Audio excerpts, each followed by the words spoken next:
Okay, we're going to get started here with the 6th edition of The Dig, a contemporary speakeasy. And I'm really excited tonight. I'm excited every night. The stories are great. But as I said during my very first presentation on tunnels, brothels, and bars, oh my, Wade was present that night. And I do owe a lot of my passion for this town to Wade, primarily because of where he has positioned himself, and we're so lucky to have him back in Pueblo. We lost him for a few years just outside of town in Florence, but his expertise in the area of historic preservation and mid-century modern is really one of his areas, passion areas. So, and then Bree, when I had Kadoya Gallery on Central Plaza, we decided to do, because the city had published, and if you haven't already looked at these amazing neighborhood historic contexts, these are like 200, 300 page, they're basically like novels, novelettes, and they dig into the history of all of our great neighborhoods here in Pueblo. And you can get them online. They're on my website. I use them as references all the time. But one of those reports was called Pueblo Modern, which really looked at, and I decided when I had the gallery to do an exhibition that looked at art, history, culture, arts, design, fashion from 1945 to 1965. That was kind of what we did for the gallery. And Bree is an amazing curator of extraordinary things, especially when you look at vintage and you look at mid-century modern and you look at really beautiful couture fashions. But I'm going to just read just a little bit so you'll have more information about both Wade and Bree. Wade Broadhead is a planner for the City of Pueblo, former planning director in Florence, an avid historic preservation and board game geek, originally from Palatine and Fox Lake, Illinois. Wade went to school at Western State College of Colorado in Gunnison, where he first tried on a career as an archaeologist and GIS specialist. Realizing he loves working with actual living people, Wade moved into planning and historic preservation with Pueblo, where his passion for neighborhood history, mid-century modern history, and advocating for low-income and marginalized communities found a home. He also serves as a trainer for the National Alliance of Preservation Commissions, NAAPC, and has conducted over 25 trainings across the US and Hawaii. Wade conducts mid-century modern training for preservation commissions nationwide, as well as fun, engaging sessions at conferences. He also conducts sessions for elementary school children about mid-century history and the space race, and has even published a board game on Pueblo's history up until 1921, titled Forged in Steel. And I sure hope that we get more of those board games, because it's great. There we go. He is a single dad to 4 wonderful budding historians, which is super easy, by the way. Yeah, round of applause for Wade. Bree is a museum services specialist in the Special Collections and Museum Services Department at the Pueblo City County Library District.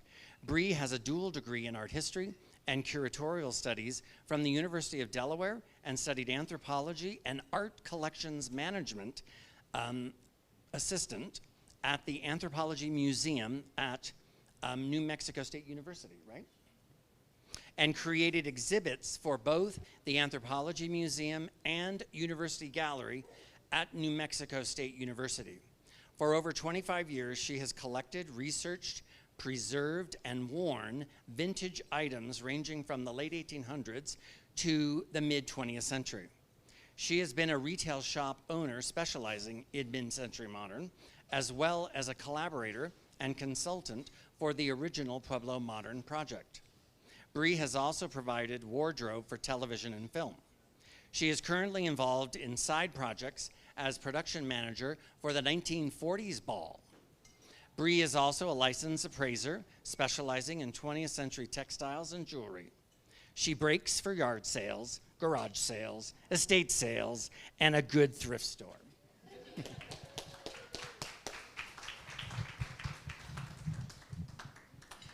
And before we start, just a big shout out to the entire Senate family who does an amazing job here every week. And it sounds like we are going to do one extra dig episode session, which will be, if it's timed right, it'll be just after the October 6th, the final of the 15th, it'll be the 16th, and that's going to be all about the Senate bar and all the great stories.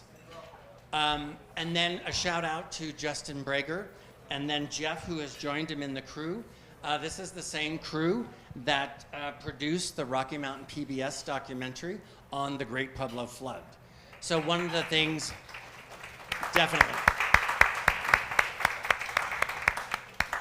One of the things that we felt was just really important, and I say this every week, is, you know, we're kind of crawling out of our caves, and hopefully we're not going back into caves. But in any case, the two things that we can really do to build community and to just strengthen, you know, our local, you know, networks is to break bread and share stories. So that's kind of how this all started. And then throw in a little bit of Pueblo's great, you know, speakeasy culture, because of course, Colorado went dry 4 years before the nation. So we got a head start and everything went underground really fast. They got it organized. So we'll do more of that. And I can tell you that on November 17th, it's just before Thanksgiving, the Concelia family has offered the Union Depot, because we have like 600 people on the waiting list for the tunnel talk again. So I'm gonna do an enhanced version. And so November 17th, if you wanna save that date, we're really gonna start digging into some of the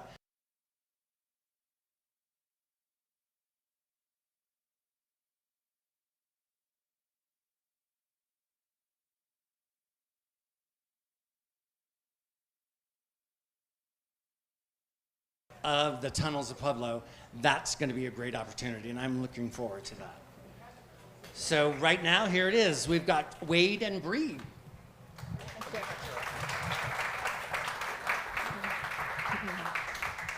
All right, thank you, Gregory. So I don't know what it is about Pueblo. There we go. I don't know what it is about Pueblo, but it seems like it takes a weird out-of-towner to come in and realize all the amazing stories here. So a round of applause for Gregory for pulling all this all together. And I am another one of those weird out-of-towners. I've been here since 2005, but I don't have a leather jacket from Central, so I'll never be a local. And I met Bree in Trinidad, of all places. I remember my ex-wife was doing a fashion show. She's like, oh, this lady from Trinidad's got the best collection in the region. And it was Bree down in Trinidad. She's since relocated and works at the library, and now we've got her in-house here. So, yeah, we're all weird out-of-towners who love Pueblo's history. And I think a lot of, my dad is a union worker in Chicago, and he kind of woke up every day and did amazing things and just kind of went to bed and never really thought anything about his life. And I kind of feel like that's what Pueblo is. A lot of people did amazing things, and then they just go to bed and they don't think anything of it. And those people now are starting to kind of get on in age and starting to pass away. And so this talk is in a little bit of a way to kind of honor that and kind of talk about how we can maybe get some of those stories out that Gregory's trying to do and build our tourism, build our neighborhood development while pulling those stories out. And I need the clicker really quick. I think I left it at the top of there maybe? Top of the bar maybe? Clicker? Can't trust me with anything. Nope. Got it, just kidding. Oops. All right, so where's it? All right, where's up, down, left, right? Maybe some batteries, would that be good? You showed me, where?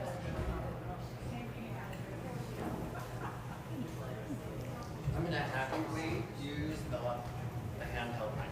Yeah, because it's not working now. Okay, is that better? All right, so am I changing these? All right, so Pueblo Modern, we're going to talk about today. I'll jump in, I'll go first, and I was married for a long time, so I know you close strong with the amazing female speakers. So Bree will finish up here and talk about the interiors of houses and the culture from 1940 to 1980. I'm going to lead and talk about why this period is important, why I got into it, why I think it's one of the most exciting, interesting things about Pueblo, and kind of what we can do with this period.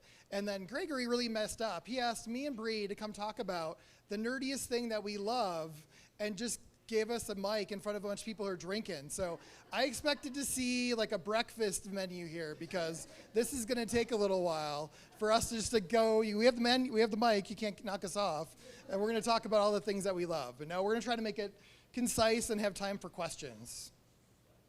Ready? Sorry, I should have rehearsed this.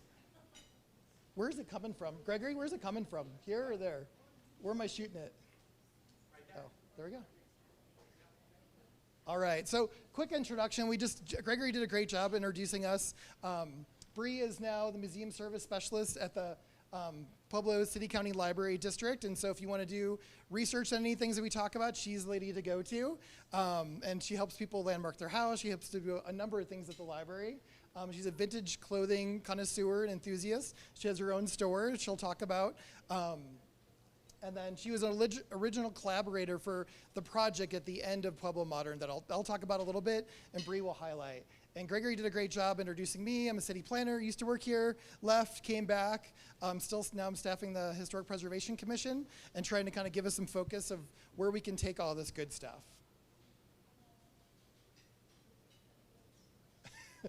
So, as you might expect, any talk on mid-century modern is going to start with a slide on Star Wars, right? This is not the mid-century modern presentation you were looking for. So I think, you normally would think you're going to come in, and we're going to talk about Mad Men, and we're going to talk about all these sexy buildings in Palm Springs, and all these fancy places, and all this high-style architecture. And while we're going to talk a little bit about that, I think it might not be the talk you were looking for. Pueblo lends itself to a much different mid-century modern experience, which a lot of you have lived through that you will tell me at the end. I'm not trying to tell you. But I think it's really distinctive, and a lot of people live through it. I don't think they think it's exceptional and significant, whereas I do. And I'm part of Generation X. And I remember them saying that this was going to be this bridge generation, and sure enough, here I am talking about why stuff that my dad lived through is important for my kids. So, boom, bridge generation X presentation. Still don't know which one I'm. So this will be the naughtiest talk that you hear all day. Gregory said he didn't put anything on no dad jokes. And so I don't want to get taken out by the MCM, the mid-century mafia. So you guys a lot of you lived through the mid-century modern era, and so I'm not going to tell you what you experienced. I'm going to hopefully tell you why I think it's important for the city to study it, for citizens to study it, realtors, for everybody who owns a mid-century house, to realize what you went through was actually a pretty exceptional time. And so we always talk about historic preservation and the houses in the 1890s, 1900s, and Maria talked about Andrew McClelland in that time period.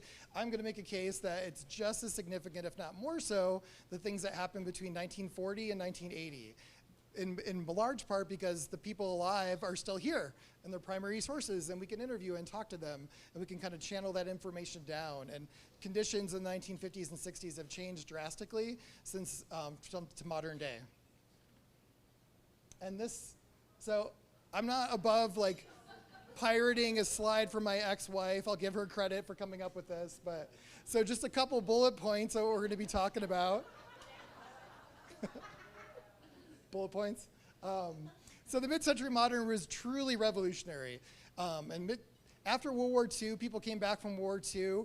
All the soldiers came back, and they were just in Europe. Europe was a mess. They thought it was a lot of old historical issues that were causing that mess. So what were they going to do? It was the future. So everything was about the future. It was about form over function. This is when you saw a lot of our great historic buildings get torn down, because everything was just in the mindset of just, we're going to get through the old and we're going to build new, and everything's going to be efficient, and it's going to be like it was in the Army in World War II, and we're going to change everything, and we're going to come back and save the world. America's on top. It's hard to underscore what a different attitude it was than it is now. Wait, no. Oh, damn. I remember, there we go. Can I get back one slide? Oh. Nope. There we go. Okay. So everything was about streamline and efficiency, and then the citizens came back from War II, and they were sick of the Tammany Hall politics, and they voted to start a new city charter in 1950s for a city manager, and we've never had issues with city managers since. And so the city charter was created. The mid-1950s, Georgia Fairbaugh was elected the first woman city councilwoman. So in the way we like to put down a lot of things that weren't very progressive in the 50s, it was the first time a woman had gotten city council, and I'll talk about some other firsts that happened. And we were really this affluent blue-collar place. And it's hard to think about, we didn't have a university, we didn't have water sorted out. We had the steel mill, we had these affluent blue-collar jobs. So if you were going to college, people probably thought you were stupid because you could just go to the mill, or you could go to the mental hospital, you can go to the ordnance depot, you can go to Alpha Beta. Like the list of jobs where you needed no expertise was incredibly long. So I imagine there was probably going to college at that point might have been like, what's wrong with you? Why don't you just go get a job making an incredible amount of money doing blue collar work? And so, but people recognized in the 50s and early 60s that we didn't diversify our economy, and we had to do something different. And so by the early 60s, you see city reports of talking about trying to get a university, trying to solve the water, trying to just knowing the steel mill may not always be there. And so people are taking efforts. And for a blue collar town in the 50s and 60s, it was pretty advanced for us. People should be really proud of the things they did. They were advocating for the arts at the same time as we were the steel mill town.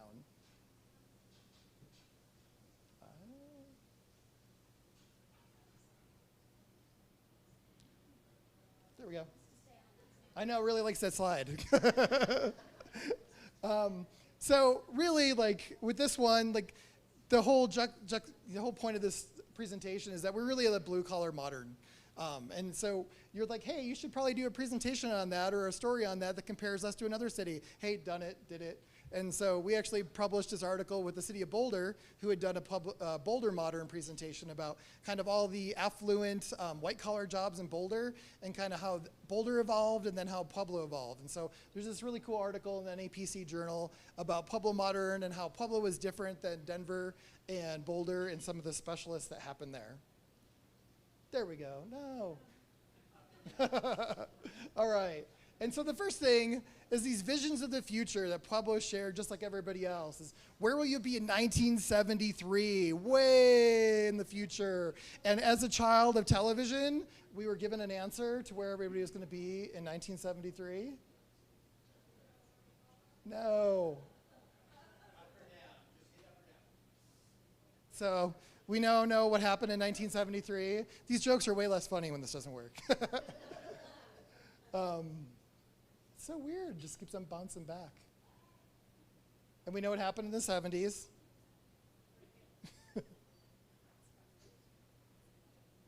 And we know what happened in the 70s.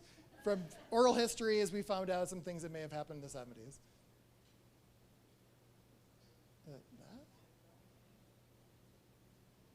There we go. And so you guys, you people over 55, you promised us this is our vision of the future. So although I kind of realize we do sort of have trains like this now and electric cars, and so you're kind of delivering a little late to the game, but good job. So these are our visions of the future. And so it's hard to underestimate, like this is the way people thought about what our cities could be like. We came back from World War II. A lot of things were destroyed in Europe. We were going to be the world power, and we were going to change everything. And we were going to live the Jetson-style life, and people really believed that. And we had tons of resources at the federal level, and we were able to do things that we have not done since and not done before that. And so one of our visions of the future, this is by Victor Gruen, who's like the father of the shopping mall. This is a rendering of the Main Street pedestrian mall in the mid-1960s. So the city actually went through a whole huge process to basically reinvest on Main Street, create a parking garage, create this huge pedestrian mall, and basically like completely changed downtown. But from what I've heard, it got voted down. Part of it was economics. What I've heard though is shopping downtown was actually pretty good, and people would come down from the Springs up until the late 70s and 80s. So I'm thinking that a lot of locals were like, I don't know if we need a kind of a pork barrel government project when we have really good shopping going on downtown. But Bloomquist was the city planning director. So by 1961, we had this incredibly modern, forward-looking, progressive city planning director that was like commenting on how dumb the urban renewal proposal was. And so I don't know if he was hired by the planning commission or how that worked. I think he was probably a city employee, but we had a group of citizens working on this progressive tomorrow, and they were working on combating blight in the Y zone, the area that showed a lot of poverty. And so we were doing things in the 1960s I don't think any city was doing. And we were talking about very inclusive planning. There's a whole series of documents put together from a grant with the federal government that shows like young Hispanic school teachers and planning meetings along with, old Italians and old, Bojans and a little bit of everything. So even though there's a lot of racism that I'll talk about, there's a lot of inclusiveness that happened here too. And then the funnest vision of the future. So this is 1960-61. And so if you could make this out, the only thing that sings that is City Hall. Everything in between Union and Avenue, gadoosh, just destroyed. And so they actually had a grant from the federal government. They only had to pay 10%. They were going to demolish every single thing in that picture and create this like modernist utopia. And it actually was really close. It had to go to a vote. The business owners actually voted for it, and the citizens voted it down. So Union Avenue, all the stuff that Concilia's did and everybody else did to restore the buildings, that is possible because we voted this down. So would have this have changed Pueblo? Absolutely. It probably would have been dynamite for the first 15 years and then fell on hard times. So just a lot of people know something like this happened. It was very closely voted down. But really, the big point of this is all you people who lived through the mid-century era, you lived through a period of significance where historic preservation and the period of significance left the planet. So United States won a Cold War, we won a space race. Those are huge things that we don't talk about anymore. And a lot of these kids, and my kids are in mid-century schools, those schools were around and they were part and parcel of the whole effort to win these wars. And so it's not kind of a minor thing that happened during this era, and we kind of just gloss over it because we won it and we weren't all obliterated by nuclear war, but it was a really incredible thing that the country did. And then we also won a civil rights war-ish. And so I'll talk about this a little bit more later in the presentation, but definitely between 1940 and 1980, legally, a lot of people were in better positions than they were. And as we interviewed people, there was a very mixed opinion. Some people, there were a lot of bad things that happened, but people definitely were in positions in better housing than they were in 1940 and 45. So this story is complicated, but this was a huge win. By the 1980s, major things had changed in the world.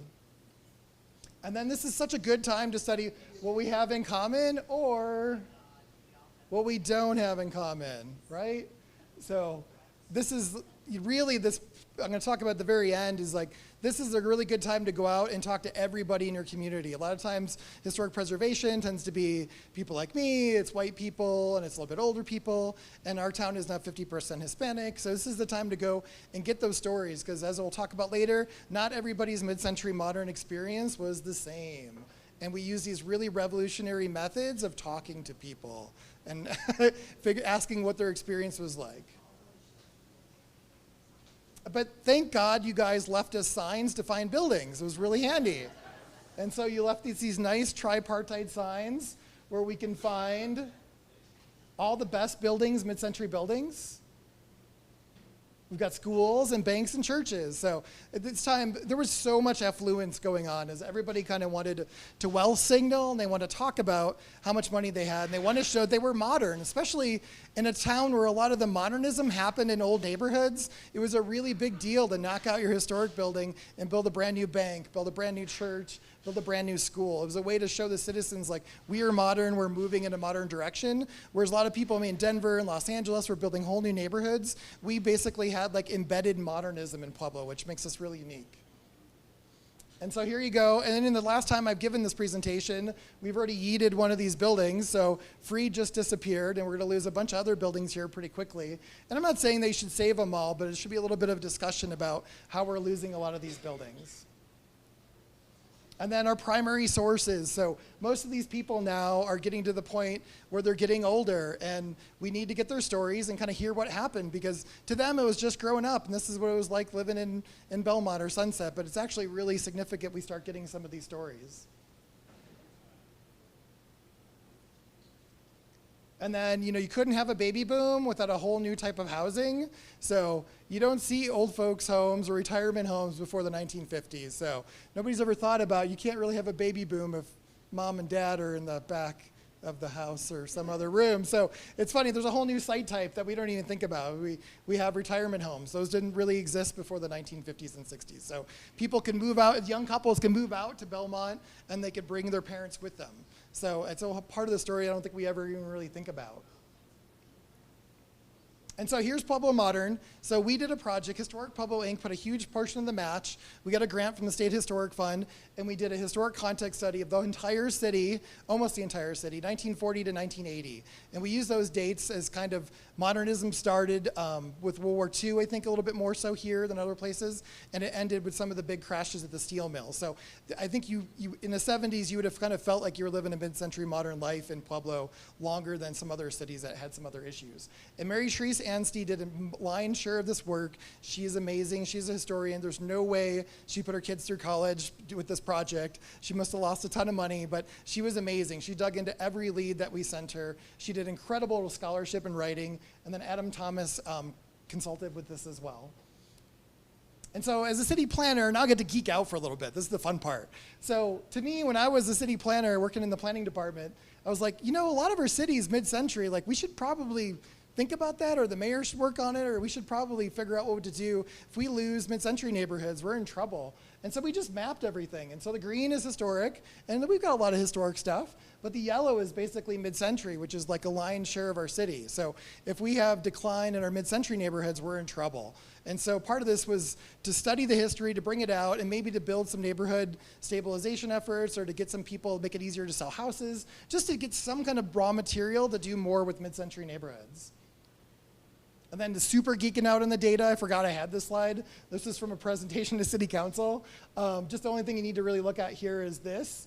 And this compares a lot of larger cities and their mid-century buildings. And Pueblo is above Denver, it's above Chicago, above Colorado Springs. Like most of our buildings, our largest share of buildings are mid-century modern buildings. Yeah, the largest share. So if you're just a city planner, you're a mayor, like you want to know what's going on with those buildings and how to deal with them.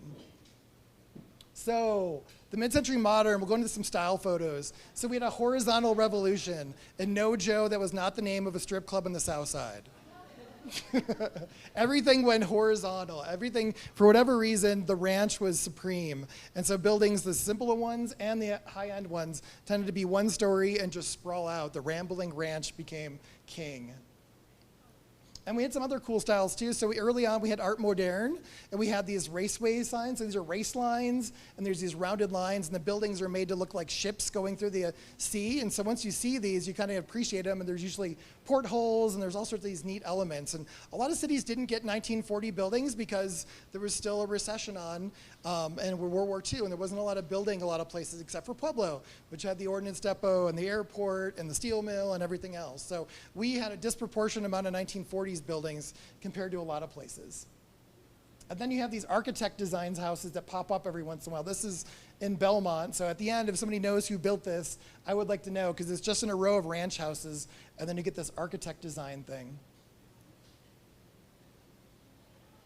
And then I like to call them mid-century modest. And so can we get the city to embrace mid-century modest? So all these amazing histories that you guys lived through, labor rights activists, the first woman city council person, they took place in houses that we, by other historic definitions, would be really boring, right? There's no gargoyles on these houses. There's no jack arches on these houses. They're usually very, very simple, but that's okay. The history inside is really what the most important part, and it being actually very austere is actually part of the significance of the house. And as we'll talk about later, the way the house changed over time, as people got money and they got promotions at their jobs, that's actually significant. I know we like to make fun of that, say, oh, they did a bunch of bad alterations, but that's actually historic.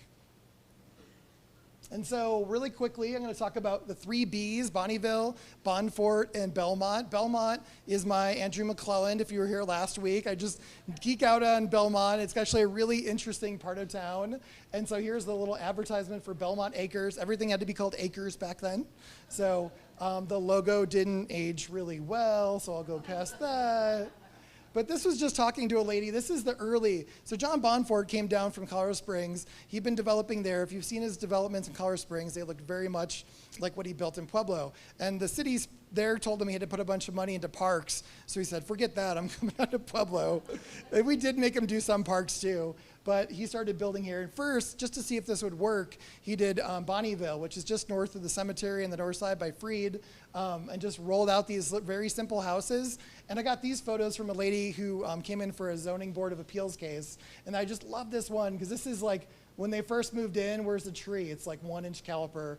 And then you see the tree, and then the old house is, the old car is now the new car, and there's a new car. Just like amazing. She was so sweet that let me copy that.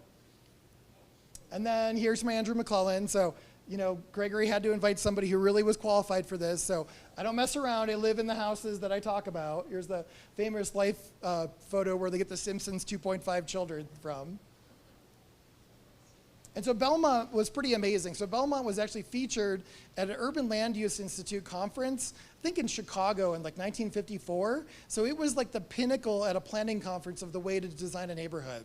And actually in the article, it talks about they were going to do like little embedded neighborhood commercial, and they're like, no, the future is these huge shopping centers. So actually, in the time they designed Belmont, they switched to these, what you think of as mid-century shopping centers, but it wasn't originally. And it was all Revolutionary War streets, right? So it was like as Americana anti-communist as you could get a subdivision. But at the time, it was way at the edge of town.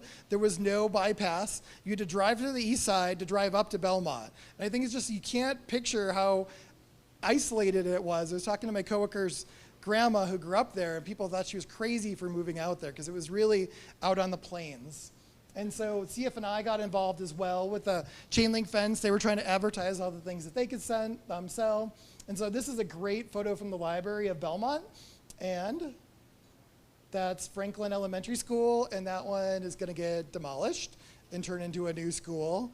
And again, like I'm not saying we necessarily should save it, but there should be a little bit of more honoring these things. So this was one of the first city park, school parks. And so this was a revolution in America, is that people like basically platted subdivisions, they put a school in the middle, and they made the park available to the public. And they did this at Sunset, and they did this all over town. And so the way that this subdivision is platted is actually National Register eligible. And so even though a lot of the houses have changed, like this is a really significant subdivision. So even though we lost the school, it's still here. And for whatever reason, again, I talked about the horizontal revolution. People came in with Cape Cods, and if you drive up in the top of Belmont, you'll see maybe 6 or 8 Cape Cods, but 1954 to 6, and then boom, they're gone. There's no more 2-story buildings. It goes all to ranches for the 60s. And so it was just very modern. Things had to have a certain type of lines or you were just ostracized. But I live in one, and they're pretty amazing. And it did not escape the public media that this whole like shift to the suburbs was causing kind of interesting. The Kinsey report came out. Here's some love books or some romance books about the split level trap. It's how reckless young suburbanites say hello to sex and goodbye to marriage. So it was not lost on society that some things were changing out in the suburbs, and it might have been a little bit different than in the old neighborhood. So, and here's a good split level in Belmont. And then in 1957, when you had Sputnik go up, I don't know if it was tied in together, but you started to get these asymmetrical ranches. It's basically the same house with just the garage put it in front, and it's kind of made to look futuristic. So you drive by now and it looks kind of basic, but actually that was kind of an interesting design for a ranch house back then. And the one that I think is one of the most interesting, you may have not seen them, there's only a couple streets with these neo-adobes from 1960s. So in these neighborhoods, Hispanics generally couldn't live here. And I did some research this week, and I didn't find Hispanic surnames until like the 80s. I thought it was earlier. And so here are like white Americans like wanting to live in this idealized version of Pueblo in these neo-adobes that were ranches with fake vigas put on them that all end up falling off. I think this is one of the only ones with it left. And then the other thing I was talking about is you get this carpetecture is what I like to call it. And so there was a huge revolution in just do it yourself. Like, I don't know how many like dads and grandpas just kind of like knock stuff out. I had a dad like that. Yeah, just throw an addition above the garage, turn the garage into a living room, put something in the back. So all these things that make older houses not eligible make these houses eligible. Because generally, if you do the history, this addition probably tied into like a promotion at the mill or something else like that. So all of these additions reflect something that happened in the lives of the people who lived there. So actually, it's a more visually historic house than something that's much older.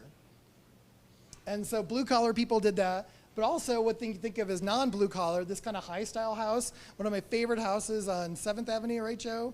Up on Big Hill. One of my favorite houses, it was in the paper, we did the story, and the owner wrote and said, this was not a his and her garage, and my dad designed that house. So I said, fine, send me. And she sent me like 10 pages of pictures of her dad designing this house. He was an electrical engineer. There's no architect. He just designed it. So people designed all sorts of things that you wouldn't think of, or legally you couldn't even do anymore. And so you're like, Wade, I've been to Chicago, I've been to Los Angeles, I've been to Denver. We all have that stuff too. So isn't Pueblo just like everybody else? Oh, wait, hold my beer. Gregory, I need a beer.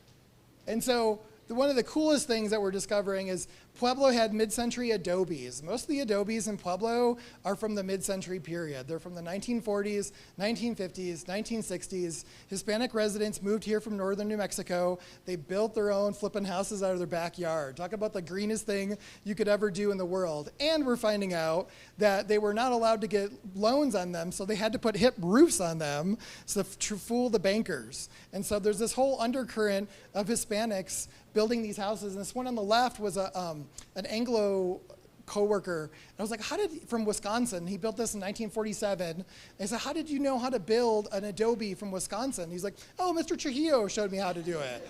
And so despite all this racism that was happening in Pueblo, there was also these friendships. And so part of studying this period is like how complex it is and how we get both sides of the story. And that's another adobe on First Street. Oh, and the other one that I love, love, love, my favorite house, is we've got lopped houses here. And every time an architectural historian see this in Denver, like, whoa, whoa, whoa, whoa, whoa. Like, they throw everything up there, like, you've got what? I said, no, they literally cut, and they're like, no, we don't believe you. I was like, oh, wait, look, like, we've got the photos of them lopping houses. So I don't know if it was the modernism or wanting to look like the houses out in the suburbs. And then there's also some things with second stories and taxes, but people wanted to look modern. So they literally cut the second story off of houses in the older part of town. And that may have happened all over the United States, but I've never seen it documented anywhere.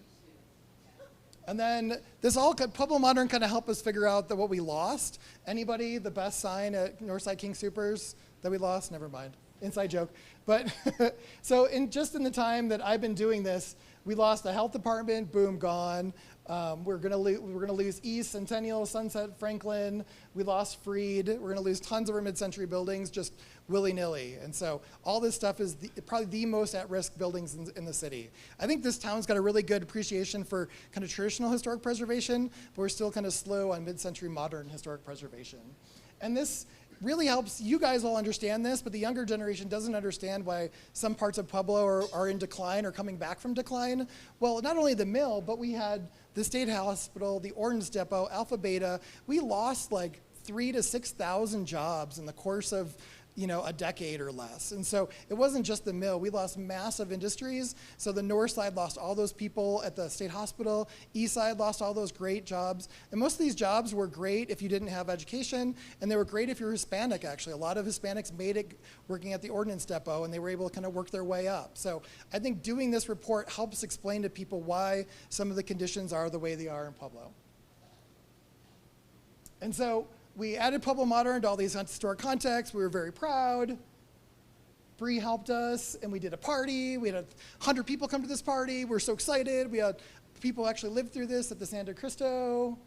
And then somebody nominated us for an award, so we got a state governor's award for historic preservation. So you're thinking like, but this is a huge success, right? We nailed it. So it was a great success, right? No, fail. We missed 50% of the history of the town. So I will eat crow and admit it. Like, we did an incredible job in mid-century modern history, but we totally missed the Hispanic experience. And to that end, we did try at the end. Mary Therese did an incredible job. There's a bunch of pages in the context that talk about the Chicano movement in Pueblo. And so we did the best we could, but we didn't have a lot in the grant. And so to that end, we are taking some steps. Gregory knows about it. A couple of people know about this, but I haven't really announced it. is that we put in a grant Friday, come on, to do a huge Hispanic Chicano context study. So we were going to study everything from 1840 to 2000. And we're going to document the Chicano movement. We're going to talk about all the places that they think are significant, and then go to the Preservation Commission and try to landmark those places. So we have 50% of our residents are Hispanic, and we've tried to engage them. And we realized we landmarked a lot of these things from the 1920s in some of the neighborhoods before they were there. And so we're going to go and spend a lot of time talking about 1950 and on, and talking about how those places are important, and go engage those communities and ask what do they want saved and landmarked. So we screwed up, I admit it, I was part of it, and we put in the largest grant we've ever put in to the State History of Colorado, and we'll know in December if we can then take these neighborhood contexts and start moving them into like ethnic groups and start studying ethnic groups in Pueblo. So.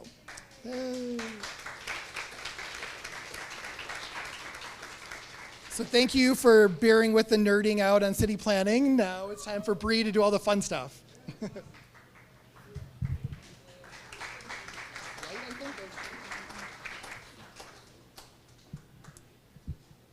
Thanks, Wade.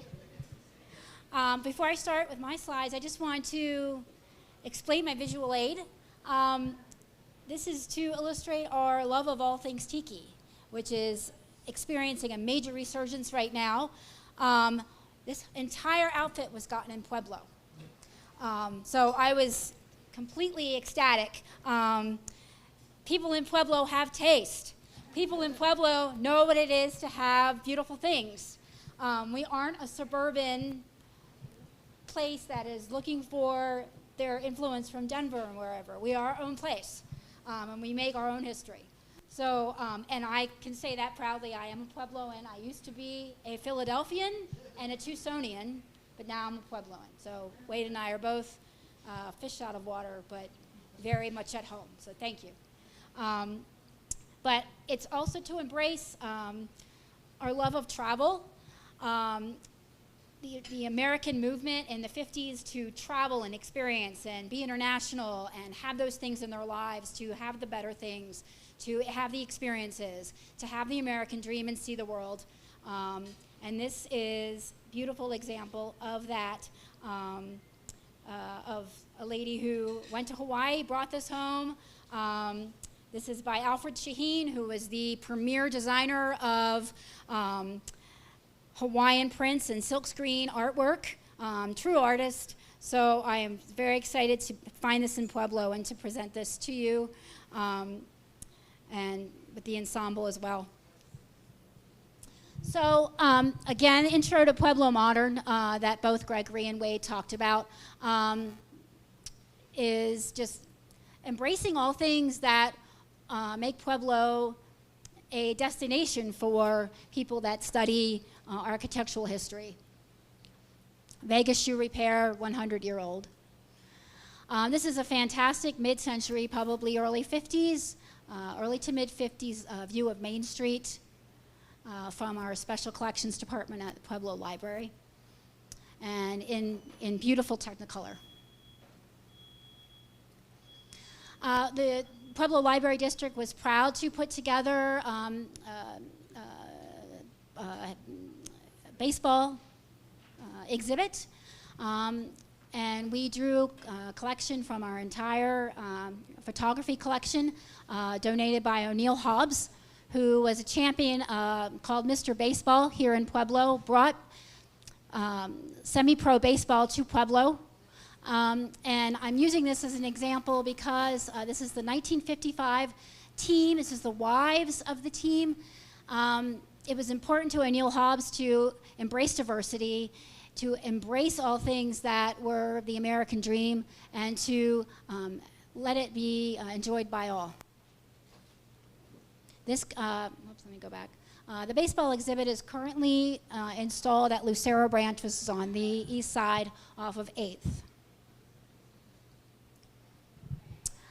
So this is what we're talking about. We're talking about preserving Pueblo, preserving the things that were the golden age of Pueblo, the golden age of this town, of prosperity, of embracing the American dream and bringing it to the entire state. What were we looking at? We were looking at all kinds of things. We were looking at couture in front of, whoops, excuse me. Beautiful gowns in front of a steel mill. We were looking at all kinds of heels and options and things that you could have in your life. The beautiful gowns and beautiful dresses for everyday life. You could have it all. You could have the kitchen that matches your dress in 1950s, early 60s. You can have the phone that matches it, as well as you can be a multitasking mom and do it all. And then in 2007, the AMC channel introduced Mad Men. And it was one of the first series that really gave the American public, watching public, a taste of mid-century, a taste of what it was to live in the mid-century, what it was to be about, both good and bad, all of the aspects of that. Lots of debauchery, lots of money making, lots of stories, lots of family stories. And it truly launched a Mad Men effect, which was inspired culture, dress, fashion, resurgence of mid-century modern taste, people incorporating it into their lives on a daily basis. So it's called the Mad Men effect. It was an actual phenomenon. And these are new audiences that we're talking to as well.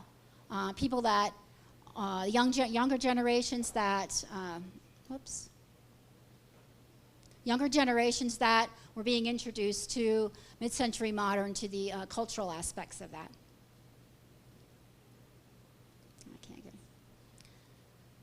The atomic age, the space age. Words like modern convenience. Atomic family living. You can have everything delivered and unboxed, and it's instantly in your home. So talking a little bit about Pueblo Modern, here's some pictures from Pueblo Modern. We had a fashion show. We had pieces on view from various collections. We had a bomb shelter set up in the basement. In everybody's favorite Pepto-Bismol pink walls, and just modern living in the basement, just in case you need to go down there.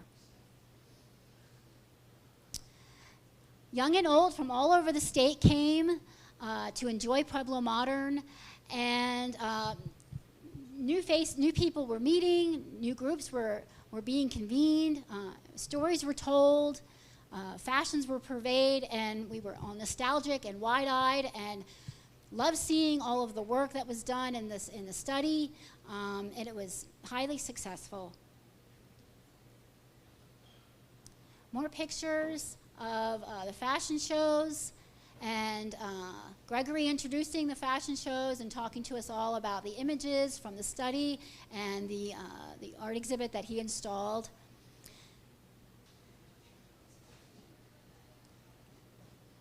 Some more living pictures, modern living. You could have it all. Even more modern, from Micah. Making sure your water skis match your kitchen before you leave.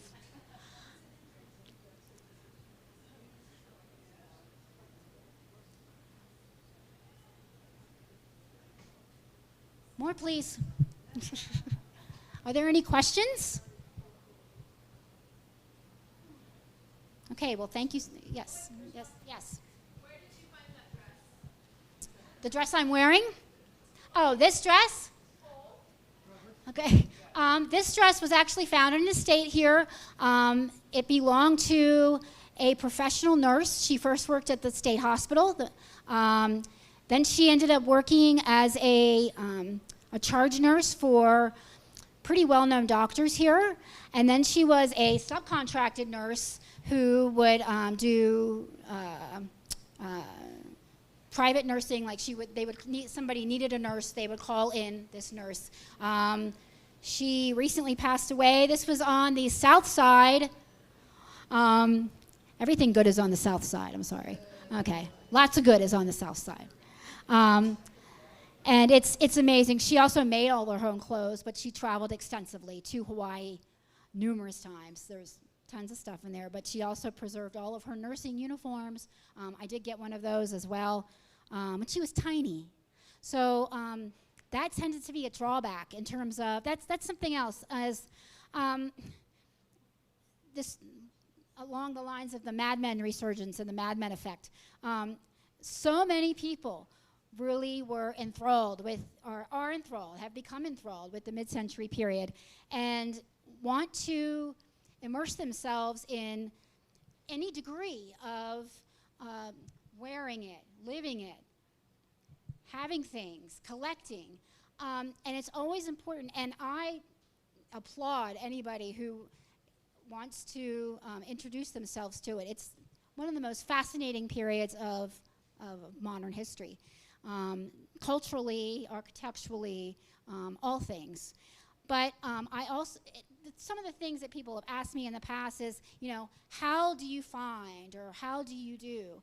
I always tell people to find one thing that you love and that really speaks to you about the particular era. It doesn't have to be mid-century modern era. It can be any era, something that really speaks to you, and embrace that. You don't have to have a 24-inch waist. You don't have to have all these things. Find something that really speaks to you, embrace that, and go with that. That's really, really how you inspire yourself to love those things. Yes. Yes. Yes, ma'am. Okay, I was told to speak loud. Thank you. So you talked about doing your exhibition in 2013. A lot of people came and told you stories. Do you remember any of them? Some of the stories were, there were, I'm going to go back here.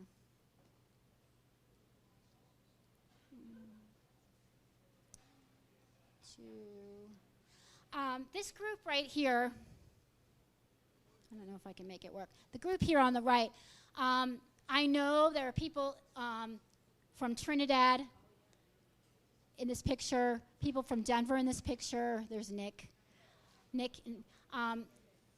Meeting each other for the first time of different generations. This gentleman to the far right is an artist. He's a collector. He lives in Trinidad. He's lived in Trinidad his whole life almost. And then Nick lives here in Pueblo. Deep appreciator of all things. I remember the two of them talking, and Nick and this gentleman from Trinidad who I knew came to me and he said, I just met the most interesting couple. And I loved talking with them and getting new perspectives and about them looking at this Pueblo Modern exhibit, and it's really inspired me to think, to look further and to look deeper into collecting, into the community, and it's inspired him to become more involved in the community and the LGBT community. So that was really a phenomenal, I was old school, old generation man. He was about in his late 60s there, but just really, I don't just know of that one just because I know them both. But I know that the exchange of stories of growing up in Pueblo and experiencing the simple things like waiting for the paper, or I delivered the paper at the Chieftain, or I remember some of these neighborhoods. A lot of the things like of that nature were talked about that night, just reminiscing, a lot of reminisce. And then quick answer on that is that a big part of the budget for the Hispanic context is oral histories and getting them someplace.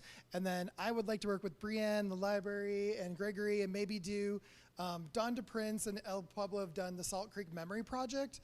And I would love to do either like a mid-century modern or one for Belmont, one for Sunset, and just have some place where people could bring in these stories or bring in their parents' stories or something like that. So I'd like to create a home for this. Gregory has funding for it. So the other thing that was really fun, that when we did the very first Pueblo Modern and we built that really dramatic bomb shelter that was pink, we ended up leaving it up, I think, for probably several months afterwards, because people who remembered these types of places would come back and visit. People came back and did their Christmas cards. They family sat in the bomb shelter and did their Christmas cards.